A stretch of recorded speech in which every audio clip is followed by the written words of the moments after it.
Hello my dear friends, एक बार फिर से स्वागत है आपका आपके अपने YouTube चैनल में। और जैसा कि आपको पता है, हम अपने इस चैनल के माध्यम से आप तक कुछ विशेष जानकारियां पहुंचाने का हमेशा ही प्रयास करते रहते हैं। तो आज इसी क्रम में हम बात करने वाले हैं ब्रेस्ट कैंसर के बारे में। ब्रेस्ट कैंसर एक ऐसी समस्या है जिसमें पेशेंट को आधी अधूरी जानकारी होती है और कई बार तो उन्हें उस टर्म्स का भी मतलब नहीं पता होता है जो यूज़ कर रहे हैं डॉक्टर। एक्चुअली में डॉक्टर उस टर्म से कहने से क्या तात्पर्य है और क्या कहना चाहते हैं। तो ये सारी चीज़ें आज आपको इस एक वीडियो में पता चलेंगी कि ब्रेस्ट कैंसर क्या होता है, कैसे होता है और बहुत सारी चीज़ें इसके बारे में। तो अब हम इसी क्रम में बात करने वाले हैं कि ब्रेस्ट कैंसर क्या होता है। सबसे पहले कैंसर क्या होता है। कैंसर एक ऐसी समस्या होती है, देखिए हमारी नॉर्मल बॉडी में अगर हम देखें तो नॉर्मल ह्यूमन बॉडी में सेल्स का डिवीजन होता है, लेकिन वो नॉर्मल होता है, कंट्रोल्ड डिवीजन होता है, बॉडी के कंट्रोल में सारी चीज़ें होती हैं। लेकिन जब वहीं हम कैंसर की बात करें तो जब सेल्स का डिवीजन अनकंट्रोल्ड हो जाता है, जिसमें शरीर का अपना कोई कंट्रोल ही नहीं बचता है, तो उसको हम कहते हैं कैंसर। उस स्थिति को हम कहते हैं कैंसर। तो अभी इसी क्रम में हम बात करने वाले हैं कि कैंसर क्या होता है। देखिए मैंने वो तो बताया आपको, अब आपको ये पता होना चाहिए कि HER2 पॉजिटिव नेगेटिव क्या चीज़ें हैं।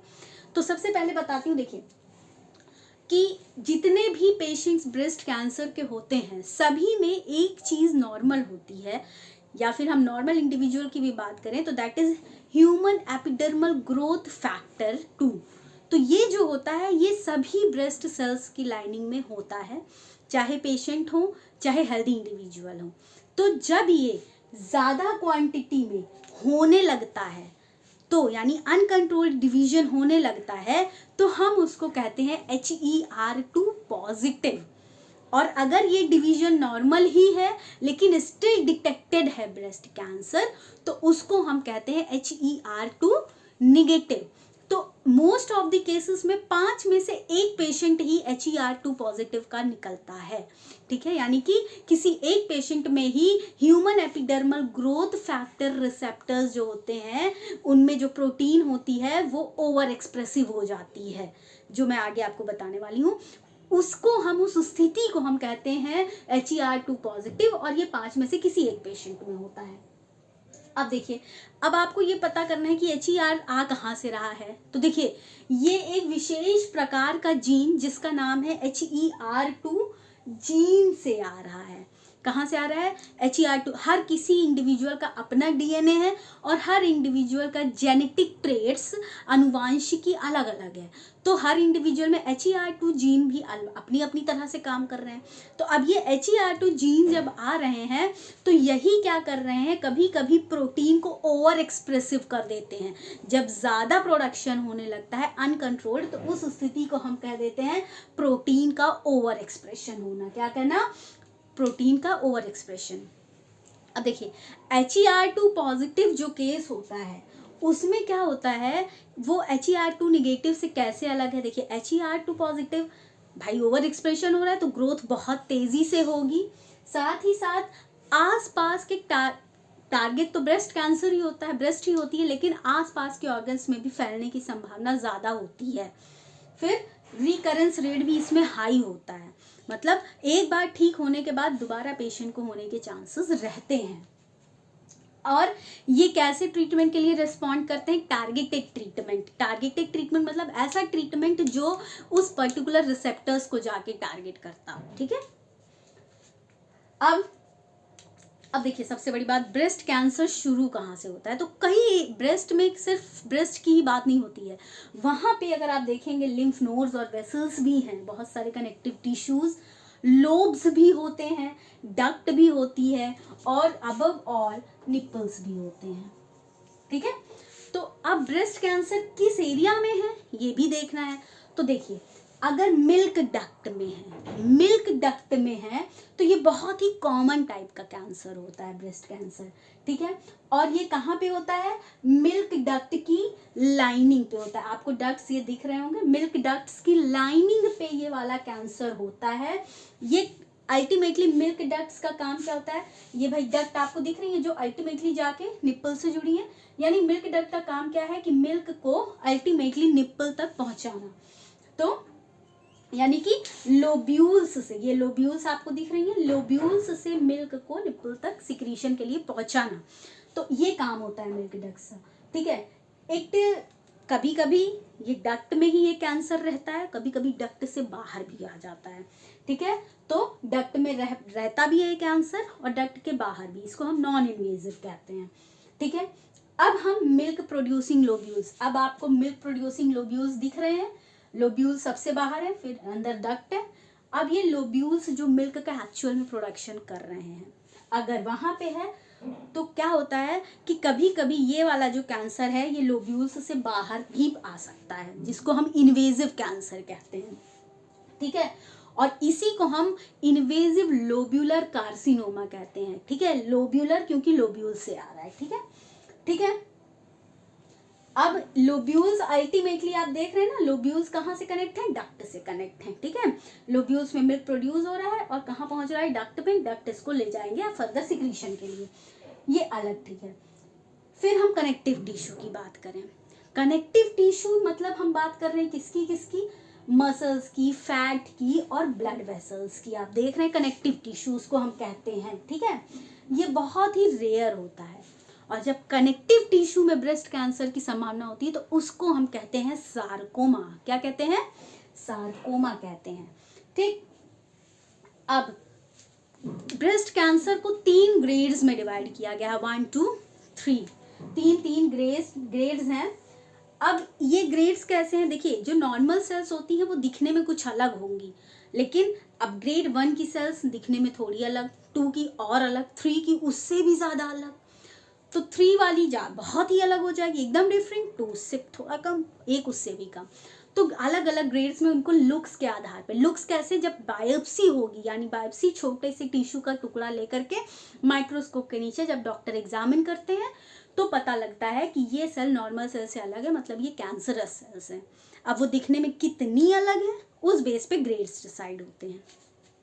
अब हम आते हैं इधर, अब कभी कभी ऐसा हो जाता है कि देखिए, हाँ, बॉडी में एस्ट्रोजन भी है, प्रोजेस्टेरॉन भी है, हार्मोन्स भी तो है बॉडी में, उस हमारी बॉडी के अंदर सिर्फ ब्लड ही तो नहीं, हार्मोन्स भी हैं।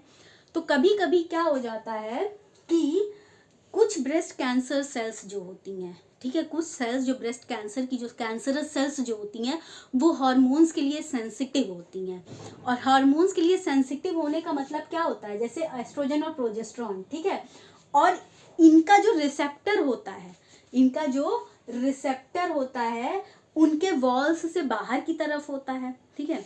अब जब वॉल्स से बाहर की तरफ होता है तो सेल है ना, वो हम उसको कमांड तो नहीं दे रहे कि तुम यहीं पड़ी रहो, यहीं रहो, कभी कभी क्या कहते हैं वो हार्मोन्स को कैच कर लेते हैं, ठीक है। और जब वो कैच कर लेते हैं तो उस बेसिस पर हम इसको अलग अलग नाम देते हैं, ठीक है। हम फिर से मैं बात को आपको समझाने की कोशिश करती हूँ कि देखिए, जो कुछ ब्रेस्ट कैंसर्स कुछ ऐसे होते हैं जो बॉडी में जो हार्मोन्स है लाइक प्रोजेस्टेरॉन और एस्ट्रोजन उसके लिए सेंसिटिव होते हैं। और ये सेंसिटिविटी मतलब क्या है कि वो बॉडी में जो हार्मोन सर्कुलेट हो रहे होते हैं उसको कैच कर लेते हैं, कैच कर लिया। अब कैंसरस सेल्स पहले से ही है वो, और उन्होंने हार्मोन को ले लिया, नहीं लिया तो पॉजिटिव, नहीं लिया तो नेगेटिव। और कौन कौन से लेंगे, एस्ट्रोजन लेंगे या प्रोजेस्टेरॉन लेंगे। अब आइए देखते हैं, oestrogen receptor positive, ER positive, मतलब इनके पास कौन सा आ गया, हार्मोन एस्ट्रोजन आ गया इनके पास, ठीक है। फिर PR पॉजिटिव मतलब प्रोजेस्टेरॉन रिसेप्टर पॉजिटिव। फिर HR नेगेटिव मतलब क्या होता है, HR नेगेटिव मतलब इनके पास कोई भी हार्मोन का रिसेप्टर नहीं होता है, ठीक है, इनके पास किसी भी हार्मोन्स का रिसेप्टर नहीं होता है। मतलब ER पॉजिटिव मतलब ऐसे सेल्स, ऐसे ब्लड कैंसरस सेल्स जिनके पास एस्ट्रोजन रिसेप्टर के लिए रिसेप्टर्स है और वो एस्ट्रोजन को अपने पास बुला लेंगे और एस्ट्रोजन का यूज करके वो बढ़ेंगे। समझ में आई बात, अब मैं क्या कहना चाह रही हूँ, मतलब सेल है और सेल के पास एक रिसेप्टर है, वो रिसेप्टर को वो क्या करेगा, बाहर से हार्मोन टहल रहा है, कौन सा हार्मोन है, एस्ट्रोजन है, प्रोजेस्टेरॉन है, अगर उसने एस्ट्रोजन को ले लिया तो वो एस्ट्रोजन को अपने रिसेप्टर से बाइंड करके उसका इस्तेमाल करके बढ़ेगा। और कैंसर यही तो है, बढ़ना, अनकंट्रोल डिवीजन। तो अगर एस्ट्रोजन लिया है तो ER पॉजिटिव, प्रोजेस्टेरॉन लिया है तो PR पॉजिटिव, नहीं लिया तो नेगेटिव तो है ही। और साथ ही साथ कभी कभी कोई भी रिसेप्टर्स नहीं है तो HR negative, hormonal receptors negative, मतलब उस कैंसरस सेल के पास कोई भी रिसेप्टर नहीं है, ना ही एस्ट्रोजन ना ही प्रोजेस्टेरॉन। अब मैं बात करती हूँ जेनेटिक मेकअप की। तो देखिए जेनेटिक मेकअप क्या होता है, हर इंडिविजुअल का अपना DNA, अपना जीन्स। तो HER2 जीन की मैं बात करूं अगर, बहुत ज़्यादा human epidermal receptor growth factor जी, बहुत ही ज़्यादा HER जीन होने का मतलब है कि क्या है, पेशेंट HER2 पॉजिटिव है। पॉजिटिव होगा तो ये क्या करेगा, promote too much growth promoting proteins called HER2। ठीक है, जब HER रिसेप्टर ज़्यादा है तो वो क्या करेगा, बहुत ही ज़्यादा HER2 प्रोटीन प्रोड्यूस करेगा, जिसको हमने प्रोटीन ओवर एक्सप्रेशन भी नाम दिया था। तो जेनेटिक लुकअप की बात करें तो एक हमारा HER2 जीन्स है मार्कर, कैंसर मार्कर, और भी बहुत सारे मार्कर्स होते हैं। अब हम ग्रुप्स की बात कर लेते हैं। अब कैंसर सेल्स के ग्रुप्स कितने, देखिए आगे बढ़ने से पहले रिक्वेस्ट करती हूँ, अगर चैनल पे नए हैं तो लाइक कीजिए वीडियो और चैनल को सब्सक्राइब ज़रूर कीजिएगा। और अगर आप चैनल पे पुराने हैं तो आप वीडियो लाइक कीजिएगा और वीडियो को शेयर कीजिएगा, आगे जानकारी लोगों तक पहुंचाने की पूरी कोशिश कीजिएगा। और एक बात, हमारा यूट्यूब पे एक और चैनल है, हमारे उस चैनल को भी लाइक कीजिएगा, जिसका लिंक मैं डिस्क्रिप्शन में शेयर कर रही हूँ। और चैनल को सब्सक्राइब, बिल्कुल उस चैनल पे भी सब्सक्राइब करके हमें अपना प्यार दीजिएगा। अब देखिए ब्रेस्ट कैंसर ग्रुप्स की बात करें तो 4 ग्रुप हैं, 1 2 3 4। अब ग्रुप बहुत ध्यान से समझिएगा क्योंकि हर ग्रुप में कुछ ना कुछ अलग है। देखिए ग्रुप 1 जिसको हम ल्यूमिनल A भी कह रहे हैं, क्या कह रहे हैं, ल्यूमिनल A। ग्रुप 1 हमने इसको ल्यूमिनल A कहा। अब आपको पता है कि एस्ट्रोजन रिसेप्टर क्या है, प्रोजेस्टेरॉन रिसेप्टर पॉजिटिव क्या है, HER जीन क्या है, कहाँ से आया, सब पता है आपको। अब देखिए ग्रुप 1A ल्यूमिनल A, इसमें क्या होगा, ER पॉजिटिव होगा, मतलब इस सेल के पास estrogen receptor positive, progesterone receptors positive, और लेकिन HER2 जो है वो निगेटिव ना, इसके पास HER2 रिसेप्टर्स नहीं है। फिर आगे देखिए इसको कैसे आराम मिलेगा इस पेशेंट को, इस पेशेंट के लिए जो थेरेपी है जो बेनिफिशियल हो सकती है वो है हार्मोनल थेरेपी। ठीक है, कौन सी थेरेपी, हार्मोनल थेरेपी इस पेशेंट के लिए बेनिफिशियल हो सकती है। दोस्तों मैं वीडियो के लिंक में आप डिस्क्रिप्शन में एक लिंक शेयर कर रही हूँ, जिसमें मैंने एक अप्रूव्ड ड्रग जो पिछले साल अप्रूव हुई है उसका लिंक शेयर किया हुआ है, उस पर मैंने एक वीडियो बनाई है, वो लिंक शेयर किया हुआ है। आप उस ड्रग की इंफॉर्मेशन भी ले सकते हैं, वो भी ड्रग ब्रेस्ट कैंसर के ट्रीटमेंट में ही यूज़ होती है, जो पिछले साल अप्रूव्ड हुई है। उस ड्रग से रिलेटेड सारी रिव्यू मैंने दिया है वहाँ पर, आप वो वीडियो ज़रूर देखिएगा। अब देखिए ग्रुप 2 ल्यूमिनल B, इसको हम कहते हैं, क्या कहते हैं, ल्यूमिनल B।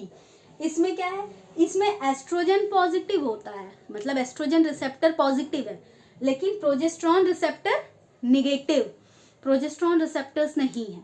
और साथ ही साथ HER2 पॉजिटिव है, human epidermal receptor growth factors क्या है, ये पॉजिटिव है। ठीक, ER positive, PR negative, HER positive. इसमें क्या चीज काम कर सकती है, इसमें कीमोथेरेपी और टारगेटेड थेरेपी से पेशेंट को बेनिफिट मिल सकता है। ठीक, अब आगे बढ़ते हैं ग्रुप 3 HER2 पॉजिटिव की अगर मैं बात करूं, HER2 पॉजिटिव इसको कहते हैं ग्रुप 3। इसमें हम बात करते हैं तो ER और PR दोनों नेगेटिव, ना एस्ट्रोजन रिसेप्टर होगा ना प्रोजेस्टेरॉन रिसेप्टर होगा, लेकिन HER2 होगा, है ना, human epidermal receptor growth factor क्या होगा, वो होगा, जो कहाँ से आता है, HER2 जीन से आता है। इसमें क्या चीज काम कर सकती है, कीमोथेरेपी और टारगेटेड थेरेपी से पेशेंट को आराम मिल सकता है। वीडियो लाइक जरूर कीजिएगा और कमेंट सेक्शन में आपके कोई सुझाव हो, कोई नई समस्या आप डिस्कस कर चाहते हैं कि यहाँ डिस्कस हो, तो जरूर ड्रॉप कीजिएगा अपने कमेंट्स। ग्रुप 4 जिसको हम बेसल लाइक कहते हैं, क्या कहते हैं, बेसल लाइक, इसकी मैं बात करूं तो इसको हम ट्रिपल नेगेटिव ब्रेस्ट कैंसर कहते हैं। ठीक है, इसको doctors triple negative breast cancer कहते हैं। इसमें क्या होता है, एस्ट्रोजन रिसेप्टर, प्रोजेस्टेरॉन रिसेप्टर और HER2 तीनों ही नहीं होंगे, ये रिसेप्टर्स नेगेटिव। ठीक है, और इस केस में जो फायदा पहुंचा सकती है वो होती है कीमोथेरेपी। ठीक है, अब हर चीज़ के अपने इफेक्ट, साइड इफ़ेक्ट्स, पिछले वीडियो में जिसका लिंक मैं डिस्क्रिप्शन में आपसे शेयर कर रही हूँ, वो FDA अप्रूव पिछले साल अप्रूव की गई एक ड्रग है, टैबलेट फॉर्म में है, जो ब्रेस्ट कैंसर के ट्रीटमेंट के लिए यूज़ होती है। आप इस ब्रेस्ट कैंसर के लिए उस ड्रग का रिव्यू आप देख सकते हैं। अब मैं सुमन जायसवाल आपसे विदा चाहूँगी। अगले वीडियो में मिलेंगे, नई समस्या के बारे में बात करेंगे, किसी नई मेडिसिन का रिव्यू करेंगे। आपके सुझाव कमेंट सेक्शन में दीजिएगा, वेलकम है। अब तब तक के लिए थैंक यू वेरी मच। स्वस्थ रहिए, मस्त रहिए।